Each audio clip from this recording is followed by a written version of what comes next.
ඔන්න ඉතින් අද අපි අපේ ගමනේ සෙකන්ඩ් ලොකේෂන් එකේ ඉන්නේ. අපි දැන් ප්‍රාන්ස් වල ලිල් කියන සිටි එකේ ඉන්නේ. අපි සිටි සෙන්ටර් එකට යන ගමන් ඉන්නේ බස් එකෙන් බහැලා. අපි ගිහිල්ලා බලමු එහෙනම්. දිගටම වීඩියෝ එකත් එක්ක එකතු වෙලා ඉන්න. අපි ඇම්ස්ටර්ඩෑම් වල ඉඳලා පැය 3ක ගමනකට පස්සේ ලිල් වලට ආවා. අපි ආවේ ප්ලික්ස් බස් එකේ. දැන් අපි ලිල් වල ඕල් ටවුන් එක බලන්න යන ගමන් ඉන්නේ. ඉතින් අද ඉරිදා දවසක් ඒ වගේම අපි උදේම එළියට ආව නිසා සිටි එක පාළුයි වගේ. ඉතින් පැරිස් තරම්ම විසි සිටි එකක් නෙවෙයි කොහොමත් ලිල් කියලා කියන්නේ. ඒ පැරිස් වගේම ලස්සන චාම් සිටි එකක්. පැරිස්ගේ විසි සිටිස් වලට කැමති නැති ඒත් ප්‍රාන්ස් වයිබ් එක ගන්න ඕන නම් එන්න ඕනේ හොඳම සිටි එක ලිල්. අපි දැන් පබ්ලික් පාර්ක් ඒරියා එකක් මැද්දෙන් ඕල් ටවුන් එකට යන ගමන් ඉන්නේ. ලිල් කියලා කියන්නේ පැරිස් වල යංග් බ්‍රදර් කියලා තමයි කියන්නේ. පැරිස් තරම් බිසි නැති නිසා මෙහි ඉන්න අයට ටූරිස්ට්ලට හෙල්ප් කරන්න කතා කරන්න ඕනි තරම් වෙලාව තියෙනවා. හැබැයි ඕල්ඩ් ජෙනරේෂන් එක ඉංග්‍රීසි කතා කරන්නේ නැහැ. යංග් ජෙනරේෂන් එක නම් කතා කරනවා. එයාලා හෙල්ප් කරනවා ගොඩක් ටූරිස්ට්ලට.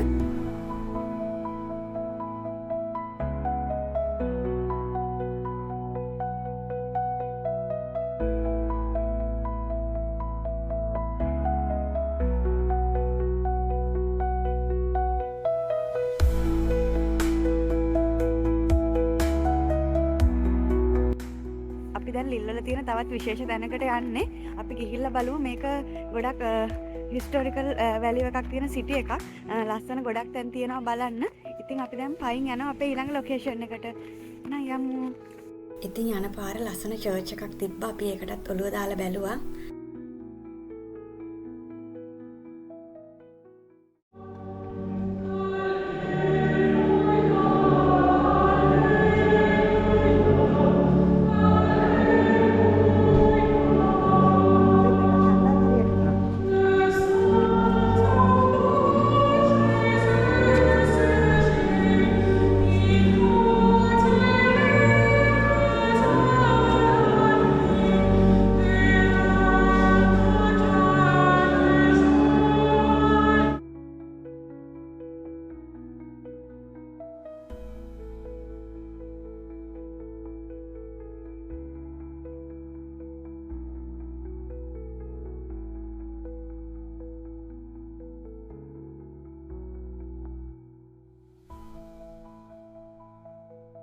අපි දැන් සිටි සෙන්ටර් එකට ආවා.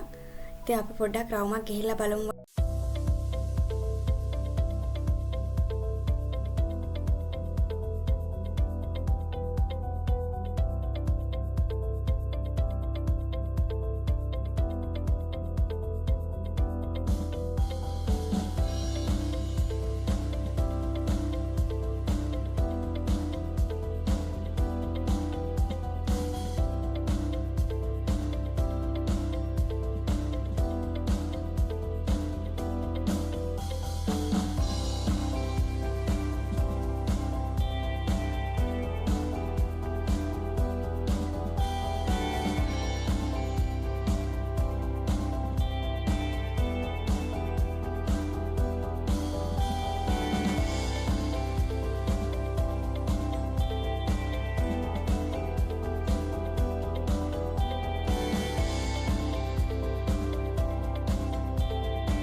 මෙතන පොඩි එක්සිබිෂන් එකක් තියෙන්නේ. එක එක දේවල් විකුණන්නත් තියෙනවා.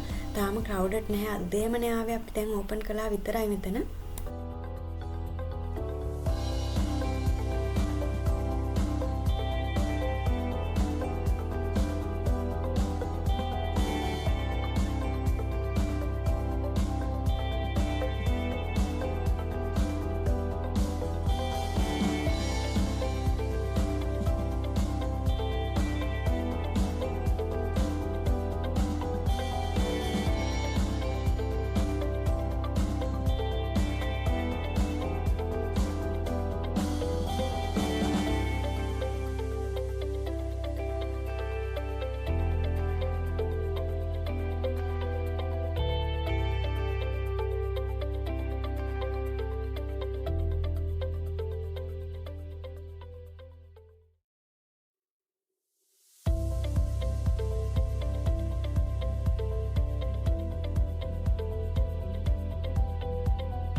අපි සිටි සෙන්ටර් එක වටේ පොඩ්ඩක් ඇවිදලා ලන්ච් එක ගන්න මෙතෙන්ට ආවා.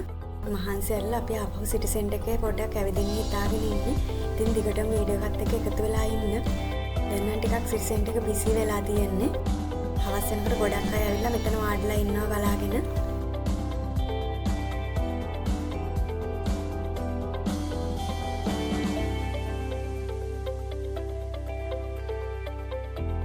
පැරිස් තරම් බිසි නැති පැරිස් වල යංගර් බ්‍රදර් ලිල් ගැන ඔයාලට මොනවද හිතුනේ කියලා කමෙන්ට් කරන්න අමතක කරන්න එපා. අපේ channel එක තාම subscribe කරලා නැත්නම් subscribe කරන්න කියලාත් මතක් කරනවා. ආයෙමත් දවසක තවත් වීඩියෝ එකකින් හම්බෙමු. ගිහින් එන්නම්. bye.